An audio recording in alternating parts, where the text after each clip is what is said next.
Assalamualaikum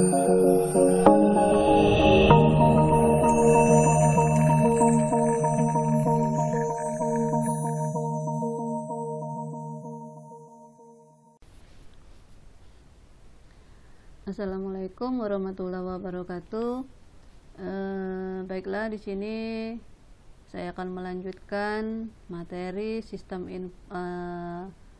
informasi akuntansi. Di dalam pertemuan ini kita memasuki pertemuan ke-9 ya. Nah, di dalam pertemuan ke-9 ini saya akan membahas mengenai resiko dan ancaman pada eksposur SIA ya. Baiklah, di sini saya akan menjelaskan resiko dan ancamannya ya. Komponen ketiga model mengenai pengendalian internal COSO merupakan penilaian resiko. Ya.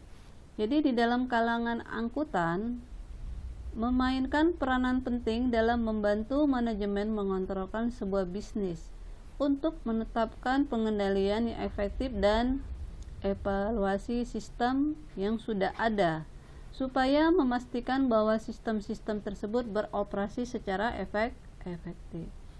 Langkah-langkah utama di dalam strategi ini adalah yang pertama adalah mengidentifikasi ancaman-ancaman. Contohnya biasanya ancaman di kalangan perusahaan ya yang harus diidentifikasi ya. Sejumlah ancaman yang mereka hadapi ya. Ancaman biasanya yang sering terjadi seperti ancaman strategis, misalnya melakukan hal-hal yang keliru. Kemudian ancaman operasional, misalnya melakukan hal benar tetapi dengan cara yang salah. Dan yang ketiga adalah ancaman finansial, misalnya membuat sumber daya finansial menjadi hilang.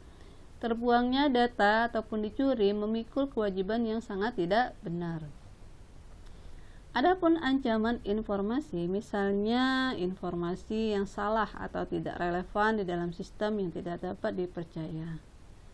Nah, banyak perusahaan yang mengimplementasikan sebuah sistem EDI, yang mana EDI itu adalah Electronic Data Interchange. Harus mengenali ancaman yang akan dihadapi oleh sistem tersebut, seperti memilih teknologi yang tidak tepat. Biasanya di dalam perusahaan bisa bergerak mengarahkan kepada EDI sebelum para konsumen dan pemasok mereka siap. Artinya di dalam sistem ini apakah para konsumen itu sudah siap atau belum dalam menuju EDI. Dan yang kedua adalah akses sistem ilegal ya.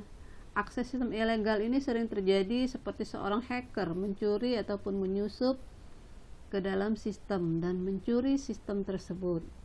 Dan yang ketiga adalah masuk ke dalam transmisi data ya.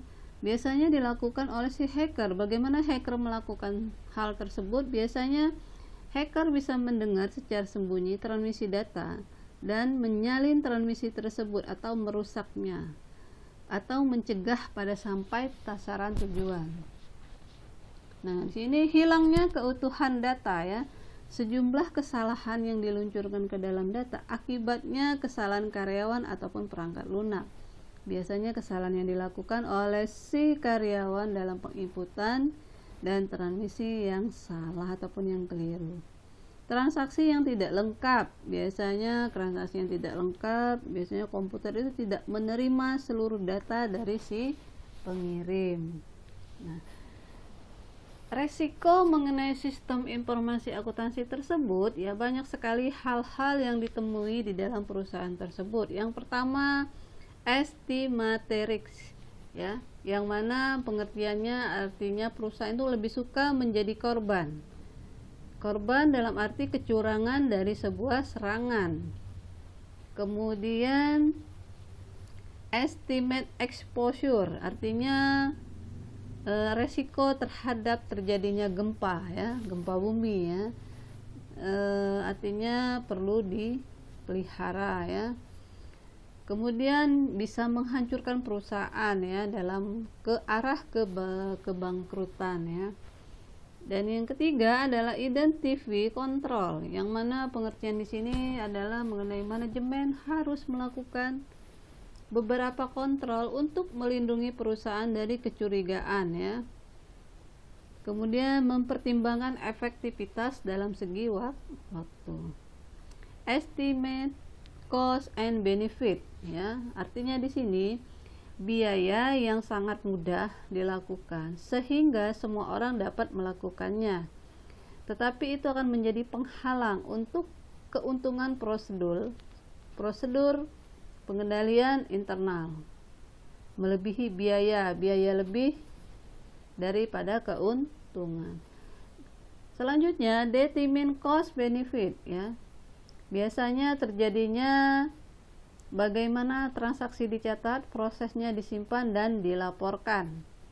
Kemudian yang selanjutnya, informasi komunikasi. Informasi komunikasi ini artinya seorang angkutan harus mengetahui catatan yang apa yang harus dibuat, kemudian catatan apa yang harus disimpan, dan catatan apa yang harus dikomunikasikan. Supaya sistem itu memungkinkan orang organisasi untuk menangkap dan bertukar informasi yang diperlukan untuk melaksanakan pengelolaan dan mengendalikan operasinya. Monitoring yang dilakukan oleh si orang supervisi, ya. Jenis ancaman sistem informasi akuntansi seperti bencana alam dan politik. Bencana alam seperti kebakaran, banjir, gempa bumi, angin, dan perang. Kemudian kerusakan software dan penyalahgunaan peralatan, contohnya kesalahan transmisi data yang tidak terdeteksi, ya. Kemudian kegagalan hardware, ya, fluktuasi dan power, ya.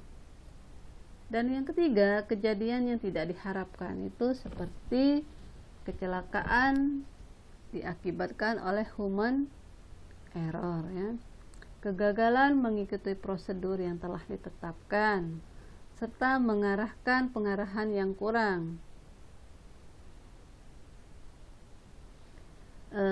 Baiklah, hanya itu saja yang bisa saya sampaikan pada pertemuan ke-9 mengenai resiko dan ancaman di dalam sistem informasi akuntansi. Apabila dalam penjelasan saya agak kurang dipahami, saya mohon maaf. Akhir kata saya akhiri, wabillahi taufiq wa hidayah. Wassalamualaikum warahmatullahi wabarakatuh.